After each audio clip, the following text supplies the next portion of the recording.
Ya, di ayat 3 ya. Tetapi ia tidak dapat menyembunyikannya lebih lama lagi. Ini. Jadi dia berjuang selama 3 bulan, tetapi tetap terbatas. Saya kasih tahu, perjuangan kita barangkali saat ini terbatas. Terbatas. Tapi di tengah-tengah keterbatasan itu, dia tetap melakukan langkah-langkah yang masih menunjukkan harapan. Nah, apa maksudnya ini? Kadang-kala kita ini di tengah-tengah keterbatasan, yang kita lakukan adalah sesuatu yang merongrong, merusak, merobohkan, menghancurkan. Sehingga keadaan makin runyam, keadaan makin kacau. Tapi di sini, ketika mereka dikatakan di sini tidak dapat menyembunyikannya lebih lama lagi, sebab itu apa? Tindakannya masih ada tindakan harapan. Ini serius Bapak Ibu Saudara. Tindakan harapan apa? Amram sama Yokebed tidak langsung mengambil langkah. Udahlah, ikuti lagi lah aturan dari siapa? Raja. Kalau diikuti aturan raja apa? Iya, dilemparkan lagi ke Sungai Nil. Memang tetap ditaruh di Sungai Nil, tapi bukan dilemparkan. Kalau misalnya pasangan suami istri ini melemparkan Musa ke Sungai Nil, berarti mereka menunjukkan gambaran hidup yang sudah kalah, sudah menyerah kepada keadaan, kepada kesulitan, kepada kesukaran. Tapi bukan itu yang mereka lakukan. Bukan mengikuti apa yang diperintahkan oleh raja, karena hal itu membahayakan kepada anak mereka. Yang dilakukan apa? Sebab itu, sebab tidak bisa lagi disembunyikan lebih lama, diambilnya sebuah peti pandang. Perhatikan, saudara. Diambilnya sebuah peti pandang, dipakalnya dengan gala-gala dan ter, diletakkannya bayi itu di dalamnya, dan ditaruhnya peti itu di tengah-tengah teberau di tepi sungai Nil. Ini langkah-langkah yang masih bisa dilakukan, sekalipun memang ada risikonya. Bisa nanti seperti dikatakan tadi, bisa bocor barangkali, apalagi mungkin dalam waktu yang tidak terlalu lama bisa belum bocor ter dan gala-gala itu. Tapi kalau misalnya nanti ada kayu yang coba untuk menerjang atau air atau bagaimana, itu bisa menjadi bocor. Tapi yang jelas saya mau kasih tahu, di tengah-tengah ujung harapan, mereka masih tetap berjuang bagaimana menolong anak yang sangat dicintai, dikasih oleh mereka. Ini perjuangan sampai kepada titik darah penghabisan, kan itu maksudnya. Ini dia. Saya mau kasih tahu Bapak Ibu Saudara, di tengah-tengah tidak ada harapan sebenarnya, tapi selalu mereka melakukan sesuatu yang positif. Ini penting, pembelajaran berharga bagi kita. Apa itu? Saya mau kasih tahu, kebanyakan mayoritas orang Kristen ketika diperhadapkan dengan kesukaran dan kesulitan, maka kelakuannya menjadi liar. Tindak tanduknya, karakternya, sifatnya, wataknya makin kacau. Bisa antara suami istri berantem, bisa justru makin memperkeruh, mempersulit, memperberat, membuat masalah itu semakin seperti benang kusut yang tidak lagi mungkin diurai. Tapi pasangan suami istri ini, mereka tahu keterbatasan mereka, mereka tahu kekurangan kelemahan mereka, tapi mereka selalu melakukan langkah-langkah yang menunjukkan harapan. Saya mau kasih tahu saudara, di tengah-tengah keterbatasan kita, pasti ada jalan Tuhan. Dengarkan baik. Ketika kita sudah menyerah kepada Tuhan, berserah kepada Tuhan, di tengah kekurangan kelemahan kita, dengarkan baik pesan ini. Di saat itu Tuhan berperkara atas kita. Di saat itu Tuhan mengulurkan tangan, menyatakan mujizat dan pertolongannya kepada kita. Sekalipun di ayat-ayat ini saya tidak menemukan kata Tuhan. Ada kata Tuhan tadi? Ada nggak? Dari ayat 1 sampai 10. Tapi saya melihat, dengarkan baik kalimat ini, yang namanya firman Tuhan itu ada makna yang tersirat, ada makna yang tersurat. Sekalipun tidak tersurat, tapi ada tersirat. Apa itu? Bagaimana langkah-langkah penyelamatan Musa ini tidak bisa dipisahkan dari providensial, pemeliharaan, pertolongan Tuhan. Tidak bisa dipisahkan. Karena apa? Karena Tuhan yang kita sembah adalah Tuhan yang berkuasa mengendalikan roda perjalanan perputaran sejarah dunia di dalam kehendak dan di dalam rencananya. Kenapa saya katakan ini bukan sebuah kebetulan-kebetulan? Saya mau kasih tahu, Tuhan bisa mengontrol, mengatur segala situasi, kondisi, keadaan, termasuk orang-orang di dalam ruang lingkup peristiwa itu untuk mendatangkan kebaikan bagi yang teguh berharap, berjuang dan percaya kepada-Nya. Amin. Coba bayangkan di sini. Kenapa saya katakan ini bukan tindakan keputusasaan? Ayat yang keempat. Kakaknya perempuan, siapa namanya? Miriam. Berdiri di tempat yang agak jauh untuk melihat apakah yang akan terjadi dengan dia.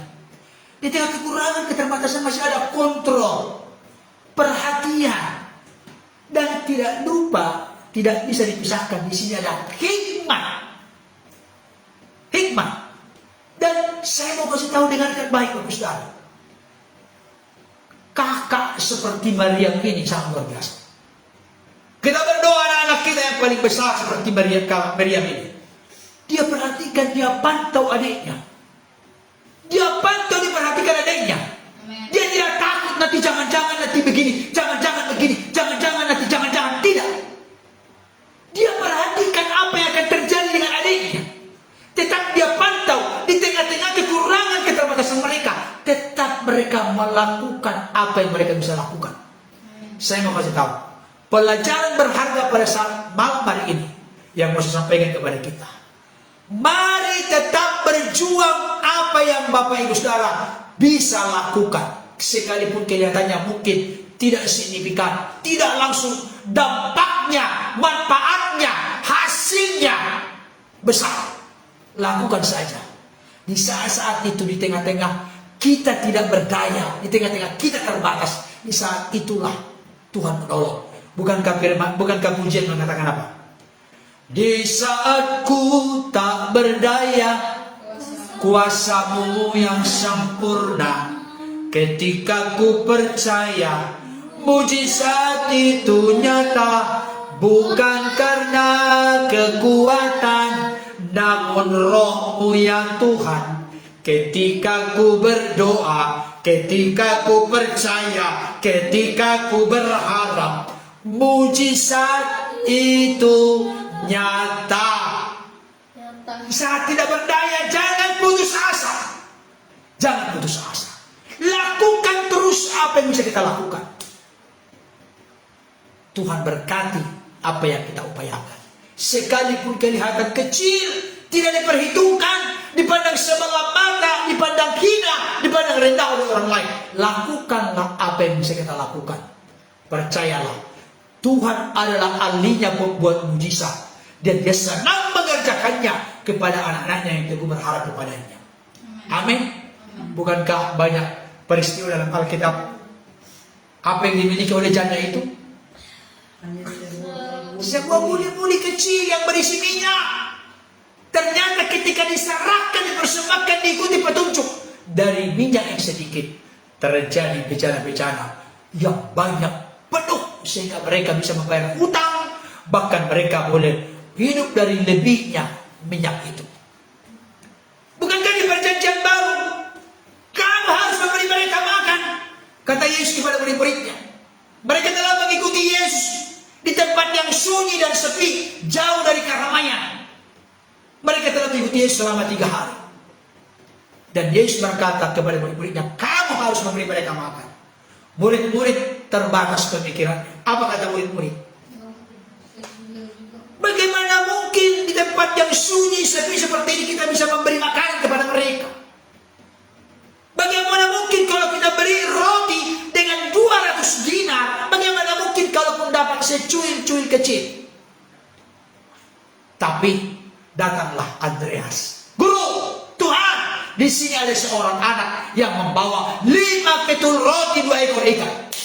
Bayangkan dari 5 ketul roti 2 ekor ikan, sisa 12 bakul penuh. Ini gak bisa kita pikirkan dengan logika kita. Tapi coba kalau misalnya murid-murid berkata, buat apa yang 5 ketul roti 2 ekor ikan, buang aja, itu gak ada gunanya. Coba bayangkan, dilecehkan, diremehkan yang kecil. Saya kasih tahu, mereka tidak akan melihat keajaiban dari 5 ketul roti 2 ekor ikan, sisa 12 bakul penuh. Saat itu murid Yesus 12 orang. Berarti masing-masing mereka memikul 1 bakul untuk bekal mereka di hari-hari berikutnya. Bisa demikian pengertiannya. Saudaraku yang dikasihi Tuhan, sekalipun kecil yang kita lakukan, jangan remehkan diri kita, jangan kita rendahkan diri kita. Orang Batak bilang, Tuhan mau tak perlu bolong kembang. Dan ada gunanya. Orang Batak ngomong begitu. Untuk apalah ini? Kecil banget, gak ada gunanya. Udahlah, dihembus nafas pun larinya ini. Gak berguna ini. Saya kasih tahu. Yesus pun ke dunia ini tidak langsung dewasa. Dikandung dulu oleh Bunda Maria. Dilahirkan, dikatakan bertumbuh, makin bertambah, makin bertumbuh, makin dewasa. Tuhan pun memilih bangsa, bukan langsung bangsa yang besar, tapi dipilih seorang Abraham. Dari Abraham nanti turun Ishak, dari Ishak Yakub, dari Yakub 12 orang, dan 12 orang menyebar ke seluruh dunia. Dari 1 orang. Saya kasih tahu, dengarkan baik, jangan lecehkan, jangan rendahkan yang kecil. Karena Tuhan sering melakukan perkara-perkara besar dari yang kecil. Jadi tidak salah ketika Yesus berkata dalam Lukas 16 ayat yang ke-10. Jikalau engkau setia dan benar dalam perkara-perkara kecil, maka Tuhan akan percayakan kepadamu perkara-perkara besar. Amin. Apalagi yang terjadi di sini? Mami ada yang mau disampaikan? Iya. Jadi ada di sini mau saya sampaikan lagi, Bapak Saudara. Malam mingguan kita ini bersama dengan Tuhan, bersama dengan keluarga pendeta dan Bapak. Saya mau sampaikan, dengarkan baik. Saya mau tanya, pertanyaan saya mau tolong dijawab. Putri Firaun kira-kira tahu nggak peraturan titah yang sudah dikeluarkan oleh ayahnya Firaun? Tahu nggak? Ketika Putri Firaun berbelas kasihan kepada Musa ini, apakah itu tidak bisa dikategorikan dalam konteks berpikir kita bahwa Putri Firaun membangkang kepada Firaun? Bisa. Tapi bayangkan, saya mau kasih tahu, ini mujizat, ini keajaiban kalau tidak disebut dari sini mujizat. Bagaimana seorang Putri Firaun dia tahu titah perintah yang dikeluarkan oleh ayahnya, setiap anak laki-laki Israel, orang Ibrani yang lahir harus dilemparkan ke sungai ini. Dia tahu itu peraturan itu. Tapi coba lihat bagaimana Tuhan bisa membolak-balikkan hati manusia. Makanya dalam Amsal dikatakan, hati raja bagaikan aliran air sungai, dialirkannya kemana Tuhan kehendaki. Semuanya dalam kontrol kendali Tuhan, dalam kuasa dan kendali kehendaknya. Bayangkan, maka berbelas kasihanlah Putri Firaun setelah dibukanya. Setelah dibuka dilihat anak itu menangis, dia berbelas kasihan. Bahkan diterangkan di sini, tentulah ini bayi orang Ibrani. Gak ragu-ragu Bapak Ibu Saudara. Dia tahu itu bayi orang Ibrani, tapi muncul belas kasihan. Saya mau kasih tahu, salah satu karakter Bapa di sorga yang nyata terlihat dari pribadi anak tunggalnya, Yesus Kristus, pernah berkata, yang ku kehendaki ialah belas kasihan, bukan persembahan. Bayangkan. Jadi Yesus itu tergerak hatinya oleh belas kasihan. Berarti kenapa sampai ada keturunan Firaun bernama Putri Firaun sampai dia berbelas kasihan? Saya mau kasih tahu, ada tangan yang tidak terlihat, ada kuasa otoritas yang tidak terlihat yang menjamah hati Putri Firaun ini sehingga dia berbelas kasihan. Dan yang sangat luar biasa, dengarkan ending dari cerita ini sangat luar biasa. Saya mau tanya ibu-ibu di sini yang sudah berkeluarga dan punya anak, apakah laki perempuan? Siapa di sini ibu-ibu yang digaji menyusui anaknya? Ada nggak? Halo Bapak Ibu? Nggak ikut Bapak ya? Boleh juga bertanya kepada Bapak, siapa di sini yang istri Bapak ketika menyusui anaknya digaji? Inilah yang terjadi dengan